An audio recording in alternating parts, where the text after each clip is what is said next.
Olá pessoal, tudo bem? Então estamos de volta com a nossa revisão de história e agora trabalharemos República Velha ou Primeira República, tá bom? Então, gente, lembrando que a Primeira República ela deu início a partir de um golpe, né, de Estado, em que os militares, liderados por Marechal Deodoro, depuseram ali o até então imperador do Brasil, Dom Pedro II, tá bom? Diante disso, podemos destacar que os primeiros anos da República ficaram marcados justamente pelos governos dos militares, por isso que é chamado de República da Espada. Né? Os militares que ficaram no poder foram Marechal Deodoro da Fonseca e Floriano Peixoto, tranquilo? Então, em 91, 2 anos após a proclamação da República, eles promulgaram a Constituição do Brasil, onde deixava claro alguns princípios, como o voto passou a ser aberto, certo? Apenas homens acima de 21 anos podiam votar, portanto, mulheres, analfabetos e militares não participavam do sufrágio universal, e, além disso, houve a separação entre Estado e Igreja. Portanto, o Estado passou a ser laico, né? Passou a não ter nenhuma religião oficial, tá bom? Logo após isso, né, após aí 5 anos da primeira fase da República, que é chamada de República da Espada, aconteceu aí a segunda fase, chamada de República das Oligarquias, que foi de 94 à década de 30 do século passado. Então, as primeiras eleições para presidente aconteceram em 94, sendo eleito Prudente de Moraes. Porém, pessoal, apenas no governo posterior de Campos Salles, criaram-se mecanismos de controle político do poder que constituíram as bases da Primeira República, né? Que ficou marcada pelo poder ali, né? Ou pelo predomínio das oligarquias regionais, tá bom? Dando início ali à política dos governadores, né? Que era basicamente direcionada pela política dos coronéis, né, que eram fazendeiros, grandes proprietários de terras, né, que tinham um determinado poder local em seus estados, certo? Então, pessoal, esses coronéis eles conseguiam manipular as eleições a partir da prática do clientelismo, né, que foi a prática da troca de favores, e por meio do voto de cabresto, né, já que o voto, nesse caso, como ele era aberto, era um voto controlado pelos coronéis, onde ele mandava os eleitores irem aos currais eleitorais e votarem em seus candidatos. Tá bom, gente? A partir disso, pessoal, deu início à política do café com leite, né, onde o poder, né, do presidente passou a ser alternado entre os estados de Minas e São Paulo. Né? Lembre-se, política do café com leite. Houve um revezamento no poder para presidente. Ora era São Paulo, ora Minas Gerais. Né? São Paulo por ser o maior produtor de café e Minas o maior produtor de leite. Tá bom, pessoal? Isso fez com que essa política, né, permanecesse por longos anos, né, não deixando as oligarquias de outros estados alcançarem o poder. Essa primeira fase aí da República ela vai ser encerrada na década de 30, né, quando Getúlio Vargas chega ao poder e põe fim à República do Café com Leite. Beleza? Dando continuidade e falando sobre os movimentos sociais da Primeira República, podemos destacar aqui que os principais foram Canudos, Contestado, Cangaço, Revolta da Vacina, Revolta dos Marinheiros, Movimento Operário ou Greve Geral de 17. Teve também o Tenentismo, né, dentre outros, porém, vamos só destacar os principais, tá certo?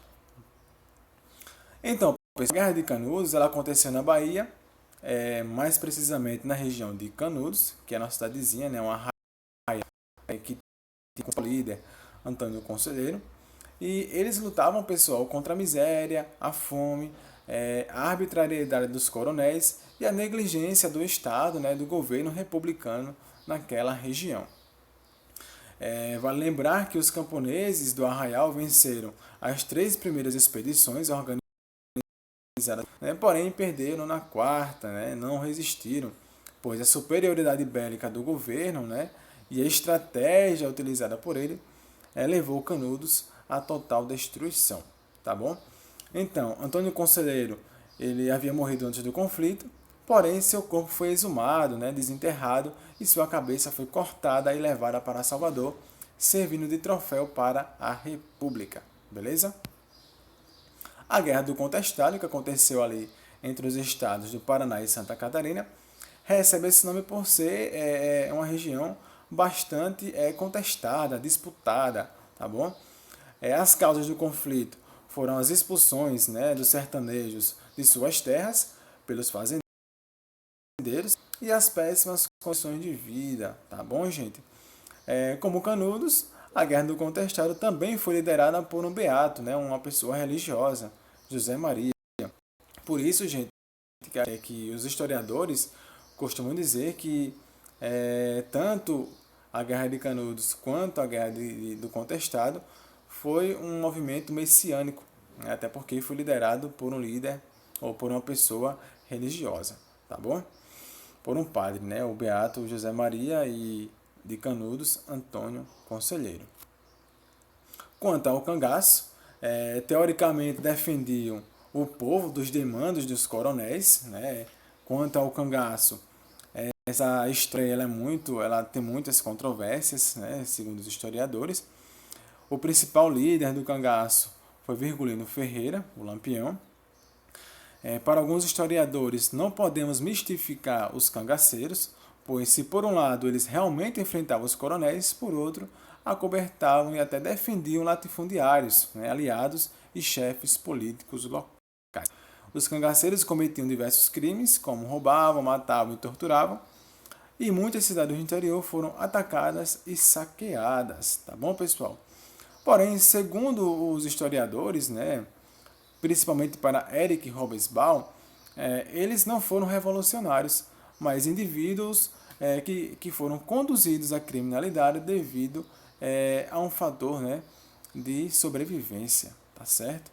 Eles não têm saída a não ser partir para a violência para poder sobreviver em meio àquela seca, né, à miséria, etc. Então, gente, para terminar sobre o cangaço, eles foram mortos em 1938, em Porto da Folha, sertão sergipano, tá bom? Então, pessoal, quanto à revolta da vacina, né, que aconteceu no Rio de Janeiro, em 1904, além da questão urbana com a derrubada dos cortiços, o prefeito e o presidente decidiram acabar com as doenças que assolavam o Rio de Janeiro. Por isso, contrataram o médico sanitarista Oswaldo Cruz, que iniciou uma campanha de vacinação sem aviso prévio, sem nenhuma conscientização. Essa revolta aconteceu logo após a demolição dos cortiços e a obrigatoriedade da vacinação, no qual a gente de saúde invadiram as casas e vacinaram as pessoas à força, né, sem nenhuma informação. O povo com isso foi às ruas, quebrando tudo, e no confronto com a polícia restaram mortos e feridos. Então diversas pessoas aí também foram presas, tá certo?